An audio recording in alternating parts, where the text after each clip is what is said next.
મકરપુરા વિસ્તારમાં આવેલ ખાનગી શાળા આજે ફરી એકવાર ગુડ ફ્રાઇડેના રોજ ચાલુ રખાતા ચર્ચાનો વિષય બન્યો હતો। વડોદરાના મકરપુરા વિસ્તારમાં આવેલ એક ખાનગી શાળાએ આજે ગુડ ફ્રાઇડે જેવી જાહેર રજાના દિવસે પણ શાળા ચાલુ રાખી હોવાનો મુદ્દો ચર્ચાનો વિષય બન્યો હતો।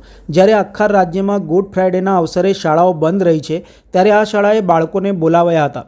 આ પહેલાં પણ આ શાળાએ 14મી એપ્રિલના રોજ ડૉક્ટર બાબા સાહેબ આંબેડકરના જયંતિના દિવસે પણ વર્ગો લીધા હતા, જે મુદ્દે કોંગ્રેસ દ્વારા ડીઓ કચેરી સુધી રજૂઆત કરવામાં આવી હતી। ડીઓ કચેરીએ શાળાને ખુલાસો આપવા કહ્યું છે, છતાં પણ શાળાની સ્થિતિમાં ફેરફાર જોવા મળ્યો નથી। આજે પણ સરકારશ્રીએ જાહેર કરેલી રજાની અવગણના થઈ છે। જ્યારે વિદ્યાર્થીઓને આ બાબતે પૂછવામાં આવ્યું ત્યારે તેમની તરફથી મિશ્ર પ્રતિક્રિયા મળી હતી। કેટલાક બાળકોએ સારા પરિણામ માટે આ રીતે શાળામાં આવવા તૈયારી દર્શાવી હતી, જેમાં તેમને કંઈ ખોટું લાગતું ન હતું, તો કેટલાક બાળકો દ્વારા રજાના દિવસે પણ બોલાવતા હોવાના લઈને સવાલો કર્યા હતા।